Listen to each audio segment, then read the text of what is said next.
Híjoles, mam, bienvenidos a este tercer programa. Tenemos un invitado de lujo que nos concedió una entrevista, pero dejemos que él mismo se presente. Bueno, mi nombre es Alejandro de la Fuente.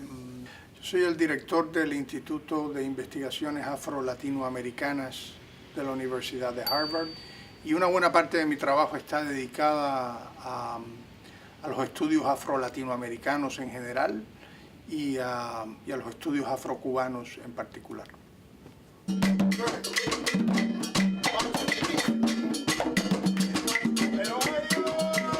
Desde que es cierto que mi primera formación es como abogado, lo cual no es demasiado raro en América Latina. Pero aún desde esos años empecé a acercarme mucho al tema afro, porque ya mi tesis de licenciatura era sobre cuestiones legales de la esclavitud.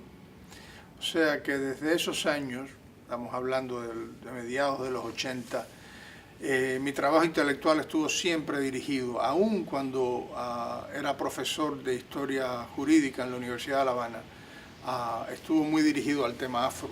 Esto tiene mucho que ver con la influencia de un gran historiador e intelectual cubano sobre mí, Manuel Moreno Frajinals, autor de una obra muy conocida por todos los estudiosos de la esclavitud, El Ingenio. Yo tuve el placer, el privilegio de trabajar y de estar muy cerca de Moreno Frajinals durante muchos años, hasta su muerte. Y creo que esa influencia es parte de la explicación de por qué he dedicado todo mi trabajo intelectual al tema de la raza y al tema de lo africano en las Américas. A Moreno le interesaba entender qué cosa era Cuba y qué cosas eran los cubanos. Y en la medida en que intentó estudiar eso, encontró dos cosas. Encontró la plantación esclavista. Cuba era una nación fundada en el trabajo de los esclavos, es decir, era una nación fundada en la violencia, en la explotación, en el desarraigo de millones de africanos, y encontró también a los africanos mismos y a sus culturas como una influencia formativa fundamental en la nación cubana. En eso Cuba no es excepcional en el Caribe, de hecho es más bien arquetípica de lo que es común en el Caribe. Y hay países en América Latina como Brasil, algunas zonas de Colombia, Ecuador, Venezuela, que no son demasiado diferentes a Cuba en eso tampoco.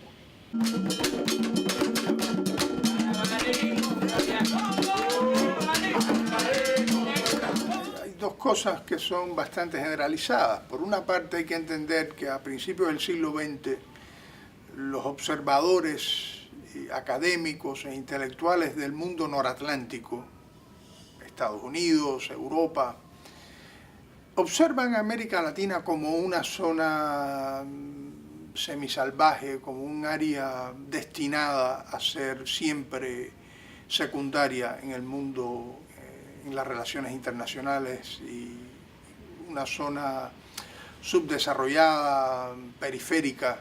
Y eso está ligado, en esa visión está ligada a una caracterización de América Latina como una región con demasiada mezcla de razas, con una composición demográfica que no es favorable a la civilización y al progreso.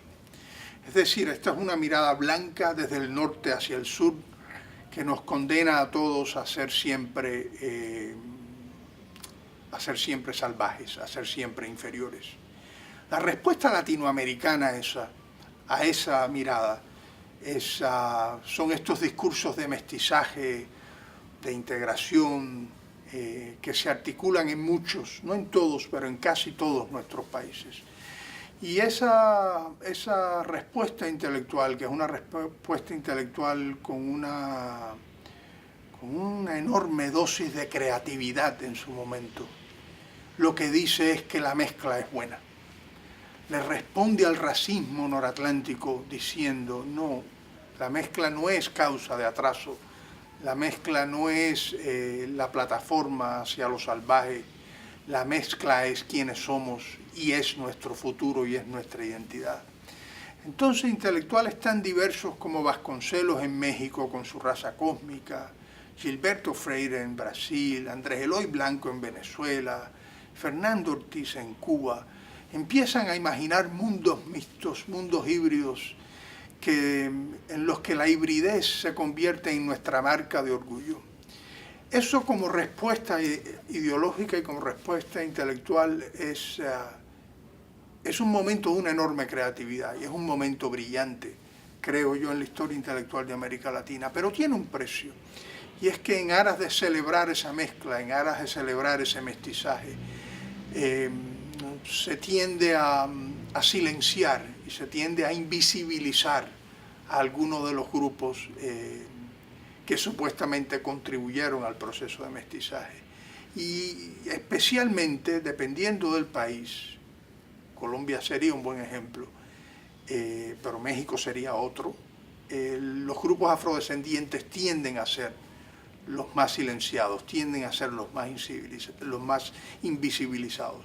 Pero aún en países donde se celebra el mestizaje más en la cuerda de lo indígena, el mestizaje es también utilizado para de alguna manera invisibilizar al indígena verdadero, al indígena real que vive en el momento, no al indígena histórico que contribuyó a lo largo de los siglos a crear ese mundo mestizo, sino al indígena de carne y hueso que buscaba trabajo, oportunidades educacionales. O sea que las ideologías de mestizaje, estas respuestas latinoamericanas, son problemáticas y llevan consigo silencios que pueden ser opresivos y que pueden ser utilizados para invisibilizar, para negar injusticias, para restar agencia política a esos grupos. Pero eso no quita que fueran en su momento respuestas intelectuales osadas, imaginativas y creativas a lo que era un corpus de ideas muy potente que llegaba a América Latina desde Europa y desde los Estados Unidos.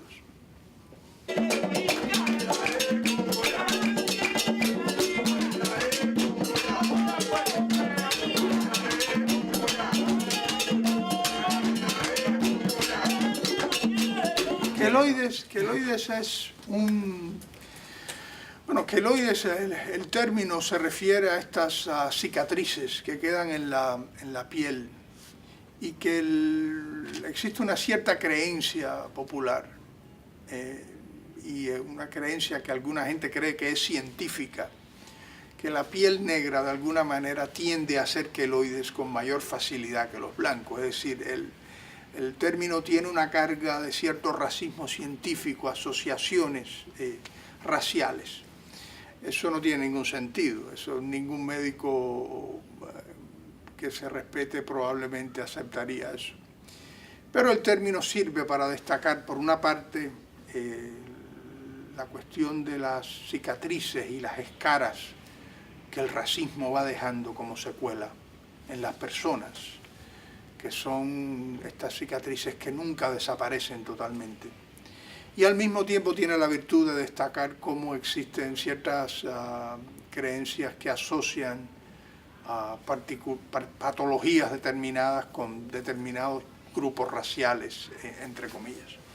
Este es un proyecto curatorial que crearon dos artistas cubanos, Alexis Esquivel y Omar Pascual Castillo, curador y crítico, en los años 90. Y fue el esfuerzo de una generación de artistas cubanos muy jóvenes en ese momento por responder a lo que ellos veían como un deterioro de las relaciones raciales en Cuba en los años 90.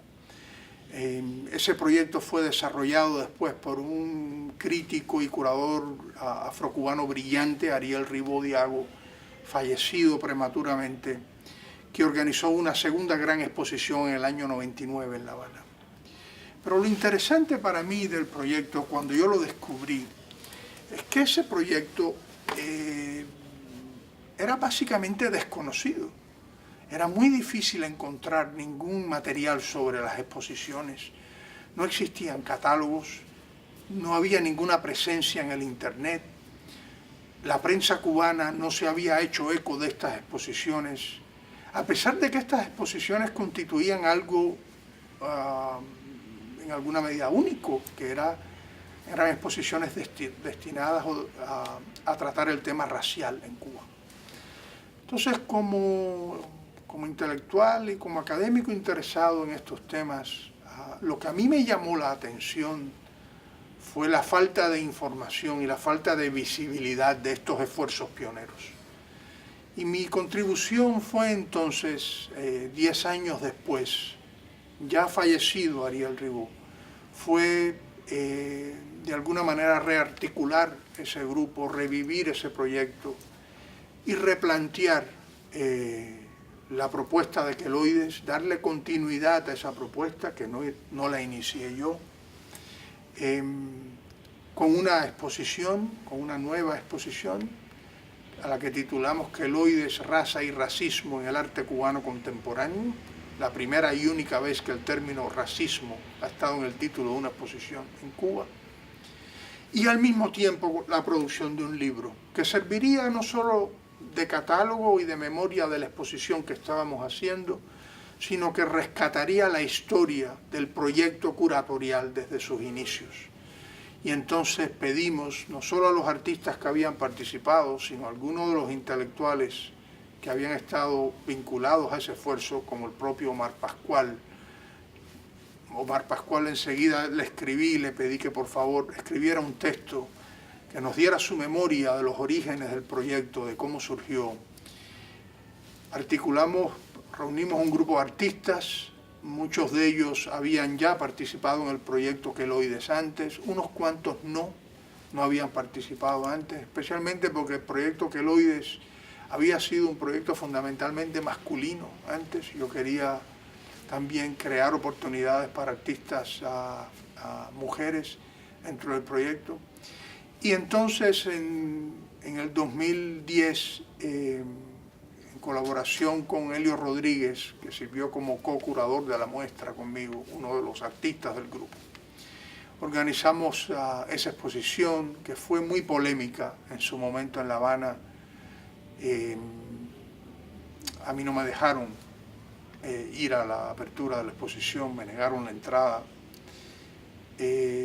Allí se expuso en condiciones, en un excelente lugar, en el centro Wilfredo Land, pero en condiciones más bien precarias, con poca difusión. Creo que es justo decir que se hizo lo posible de nuevo por invisibilizar la exposición. Excepto que esta vez la exposición venía con un libro y la exposición por primera vez, una exposición de queloides sale de Cuba.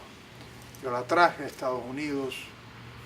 Se expuso primero en el Museo Mattress Factory en Pittsburgh, donde fue enormemente exitosa. Después vino a Nueva York a The Eighth Floor, ahí fue también un gran éxito, y después viajó a la Galería Rudenstine de la Universidad de Harvard. Es decir, la exposición y el proyecto, incluyendo el proyecto en su sentido histórico, adquirieron la visibilidad que a mi juicio merecían, y hoy en día está ahí disponible para ser estudiado por los interesados en el arte cubano y los interesados en estos temas.